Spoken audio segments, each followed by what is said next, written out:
Let's take it back to KwaZulu-Natal. The Premier of the province, Sihle Zikalala, earlier this morning gave an address on the update following the recent heavy rains on the weekend, saying some people have been housed in shelters. However, as my colleague Tumaole Mohlaoli is standing by to tell us, there are those who have not received assistance even from the month before in terms of those heavy downpours in KwaZulu-Natal. You're standing by for us just outside Durban to meet to speak to a resident.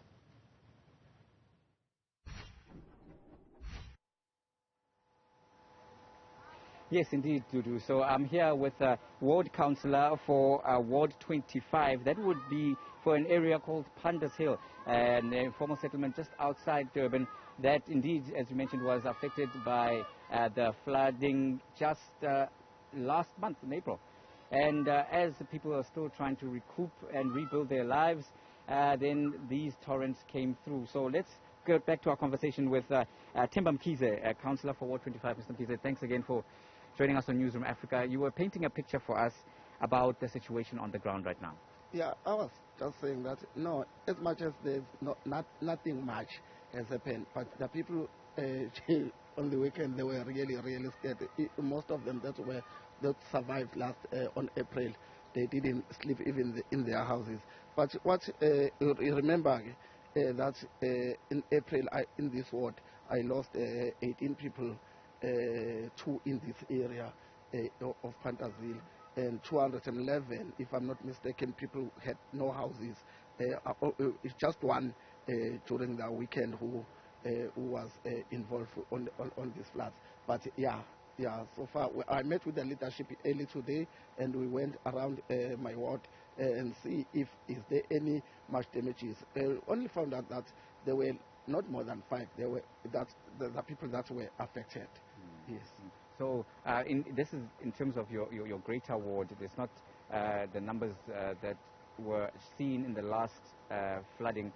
What would you attribute that to? Do you think people had learned from the previous flooding? Did people evacuate from their homes this time around? What was different? No, actually, as much as these rains were heavy, but they were not like the April ones. And party, even though the people were scared, they didn't sleep in their houses.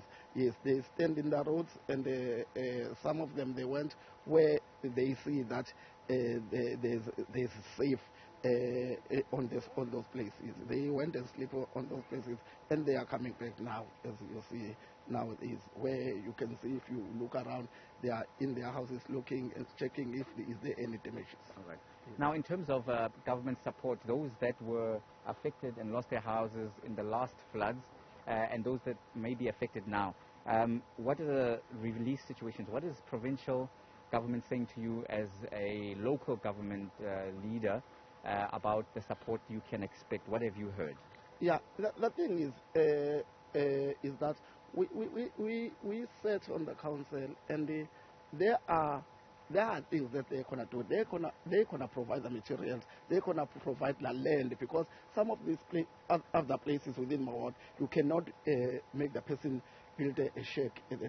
Mostly within my ward, mostly of those land, they are damaged. They cannot build the houses in those places. So this maybe is delaying is that the housing, they are looking for the land for that, where the people can build them all in Dela, things like that. Yes. And finally, in terms of support, immediate support you need, have you heard about areas that temporary shelters have been set up, and what kind of aid? You said materials, but what other aid is needed, maybe for the long term, to ensure that people don't get affected by floods and other natural disasters? Is it a question of finding them a better place to build? Yeah, I can say that. I can say maybe the government has to build a good houses for the people. But if you saw the floods, they were not attacking the people who are staying in the shacks. The floods were attacking everyone. So now, I don't know, it's just that the government must look, as they've already started, they must look for the good places.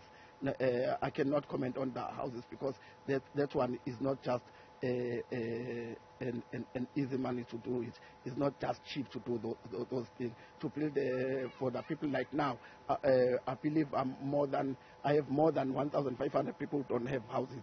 So I don't believe government can do it like tomorrow. So it has to be shacks, but the good places. That's what I'm looking for. Provide them with the material, provide them with the good land. That's all I'm looking for my municipality to do, my provincial as well as my national. Yes. Now, thank you for that update. That was Themba Mkhize. He's the local councillor for Ward 25 here in Panthers Hill. Now, we're just going to give you a glimpse of what the situation is for residents here. You can see they just up the hill, just how the damage that had been incurred from the previous floods is still pretty much evident. You could see that some dwellings were washed right down from their previous locations.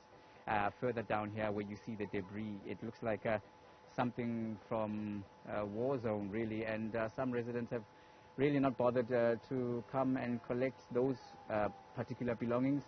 And this is the situation right around us as we make our way through the informal settlement. Just to give you an idea, further up the hill again, you can see that there are those informal structures, the homes that have been washed away. I'm told that it's a combination of damage. If you look to the tree there, the tree being the central location or marker, to the right of the tree, which will be to the left of your screen, there is an older structure that seems to have been damaged in the previous April floods. And then to the right of the screen, or to the right of the tree, there's a shinier structure which seems to have been erected and has again been damaged by this particular flooding. But the area here, if I can just give you an idea, we're going to show you what has been happening. Residents have been taking their belongings out and trying to salvage what they can. We see couches, we see other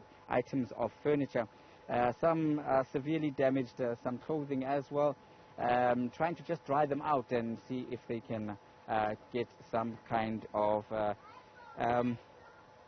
normality back to their lives. So this is the situation as it stands here. Thankfully, no lives lost, and now it's just about counting the costs.